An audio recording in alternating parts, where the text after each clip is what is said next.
petani gunung. Jadi pemanfaatan tumpang sari ini atau kita pemanfaatan lahan kosong di celah kopi ini bermanfaat untuk pertumbuhan kopi tersebut.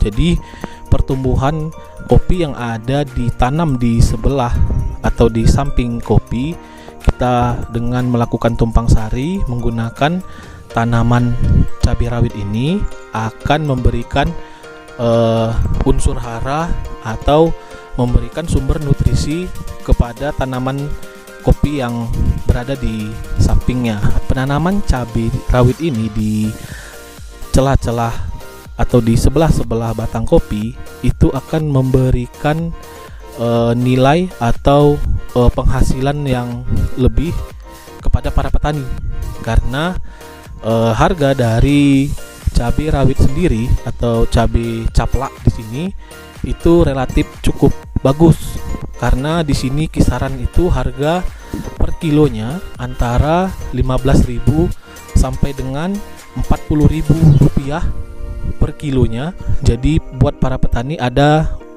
pendapatan sampingannya untuk memanfaatkan lahan yang kosong itu ditanami caplak atau ditanami cabai rawit, sehingga memberikan penghasilan yang lebih atau pendapatan yang lebih kepada para petani. Inilah bentuk bibit cabai rawit cap gading.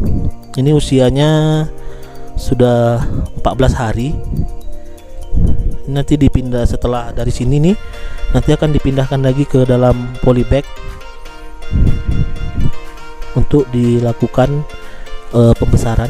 Nah, ini dia di samping itu pula bibit-bibit ini harus dibersihkan dari gulma-gulma atau rumput-rumput liar yang berada di sekitaran bibit cabai rawit ini, agar pertumbuhan dari bibit cabai ini bisa tumbuh maksimal dan cepat dipindahkan ke dalam polybag untuk dilakukan pembesaran. Ini seperti ini nanti kita cabut, karena gulma ini nanti menyerap banyak nutrisi sehingga pertumbuhan dari cabai rawit ini tidak maksimal.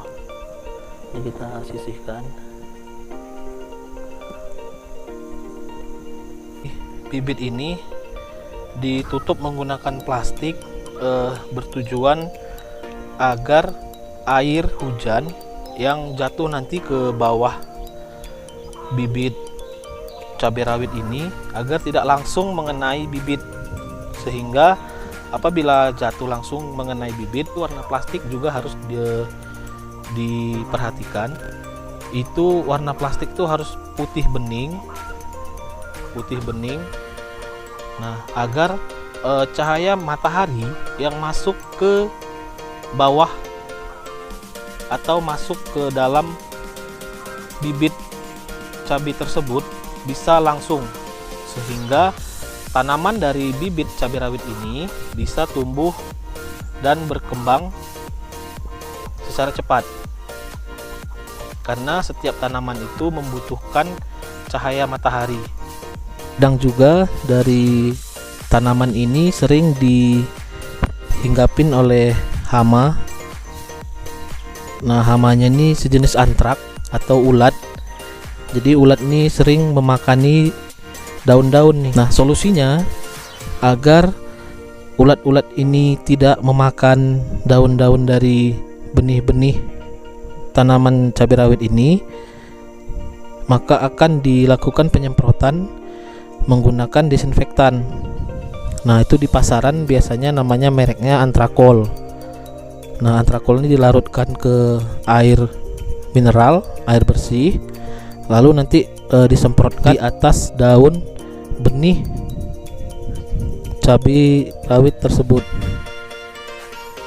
Nah, namun apabila kita rasa tidak ada hama antrak tadi, itu disarankan untuk tidak usah dilakukan penyemprotan, dibiarkan saja. Pak Tani sukses. Jadi mulai dari tanaman bibit cabai ini ditanam sampai dengan dia berbuah atau menghasilkan cabai rawit untuk siap dijual itu membutuhkan waktu sekitar 3 bulan. Jadi selama 3 bulan itu kita lakukan perawatan seperti penanaman benih, penyemaian dari gulma, sampai pemindahan ke dalam polybag, dan nanti sampai siap ditanam di kebun itu membutuhkan waktu selama 3 bulan. Karena yang pertama saya mempunyai daya tarik sendiri. Satu lagi pengalaman saya memang ahli saya tentang pertanian cabai. Yang pertama sekali kenapa saya memilih menanam cabai, karena perawatannya sangat mudah. Perawatannya sangat mudah, simpel-simpel saja. Bagi saya memilih cabai caplak ini tidak membutuhkan terlalu banyak modal atau biaya. Makanya saya memilih menanam cabai rawit atau caplak di lahan perkebunan ini. Sebenarnya itu tergantung lahan. Mungkin kalau ada lahan khusus itu lebih bagus. Tapi kalau lahan yang tidak memungkinkan, hanya seperti lahan di kebun kopi, bisa juga yang jarang-jarang yang lahan kosong, itu bisa kita manfaatkan langsung kita tanam daripada kosong. Tapi lebih bagusnya itu tadi, lahan khusus, supaya hasil maksimal, pertumbuhannya pun lebih bagus. Keuntungan cabai ini ya sama lah seperti lotre. Kenapa saya bilang seperti lotre? Melihat bulan. Karena di setiap tahun baru harga cabai itu mahal, tergantung penanam.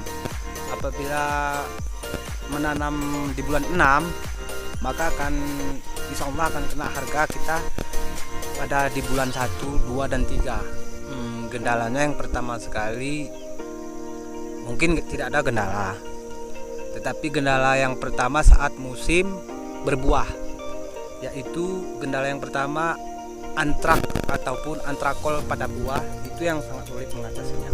Apabila sudah terkena antrak, itu akan menular dan bisa saja gagal panen seperti itu. Khususnya para petani dimanapun berada, jangan pernah menyerah, tetap semangat dengan bertani. Mungkin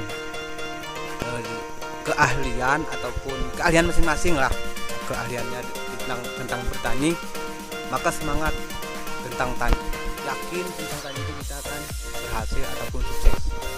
Itu aja. Salam Pak Tani Kayu. Nah, Pak Tani Gunung, cukup sekian dulu kegiatan kita pada hari ini mengenai perawatan dan pembibitan cabai rawit.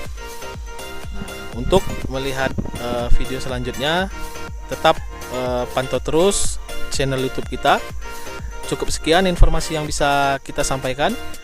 Assalamualaikum warahmatullahi wabarakatuh.